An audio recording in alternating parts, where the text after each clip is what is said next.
you so much for coming and for making such a point to really come on time as we kept adjusting the times and everything to fit everything and everybody in.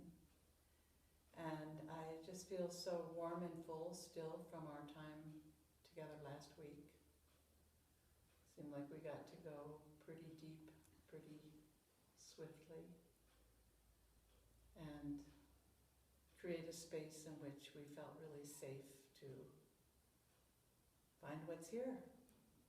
So that's what we'll be doing again today. And I just wanted to say again that one of the things that led me to speaking circles is just really getting in touch with the fact that my listening could be dialed up many, many notches. And then I had a very positive experience this summer when I was traveling with my granddaughter to go visit my mom in Chicago. And we stayed in a hotel and lots of hubbub getting there and everything, and we settled in. And then in the morning, Sydney was sleeping on a couch and I was in the bed, and I heard, "Nana, can I come cuddle?" I said, "Oh yeah, Sid," So she came in the bed. And then she proceeded to just like open her 10-year-old heart, just boom, like a present, with some hard things that she was carrying and some concerns she was holding and some hard feelings, and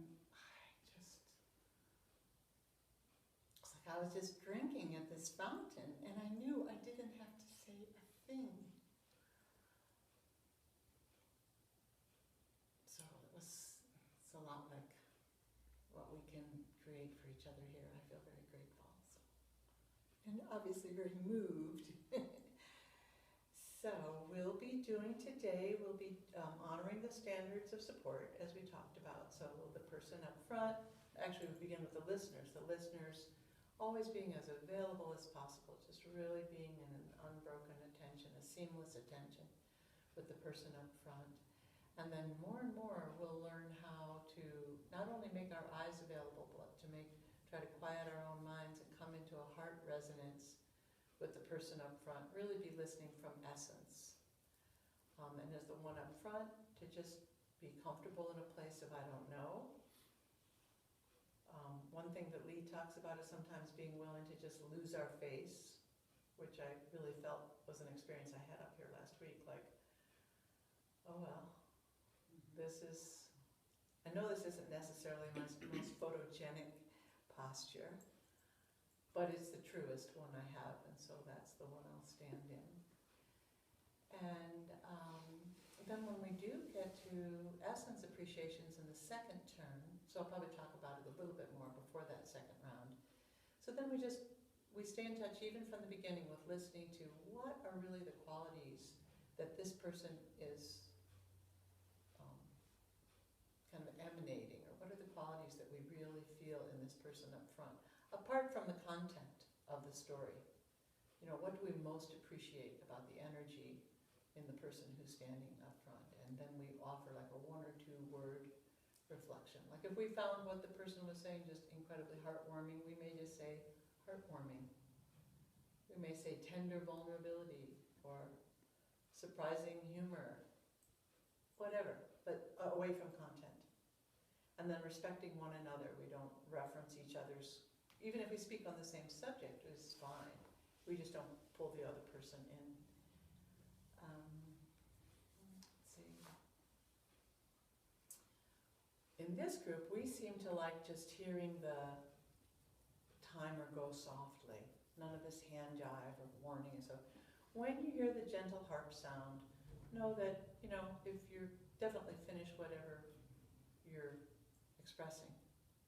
And then really, the most important thing is before we begin and when we're complete to really occupy the space up here before speaking, and then, or before your turn up, before your turn undertakes whatever you say. I don't want to emphasize the speaking too much since we had a wonderful demonstration of a beautiful silent turn last week. And then when your turn is complete, and we don't do applause in this group. I hope that's all right. If anyone's missing applause, you just let me know. We could round some up for you. But we can, just through our eyes, let each other, let the person up front know that we've really appreciated their turn. And then on the second round, we'll do the essence appreciations. So as I conclude, I just want to, again, welcome you and invite you, especially as the one up front, the thing that's sometimes the most challenging is to remain in relational presence with one person at a time and with the gaze, even to hold the gaze.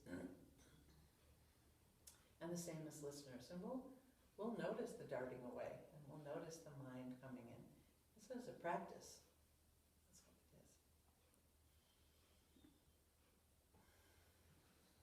Okay, thank you. And so we'll begin with 3-minute turns. And if you would like to be recorded, just pick this up and put it on. And then I'll push the record button. And maybe what we'll do is we'll see where there's more motion to begin on one or the other side, because it's kind of nice to just flow rather than have to decide each time who's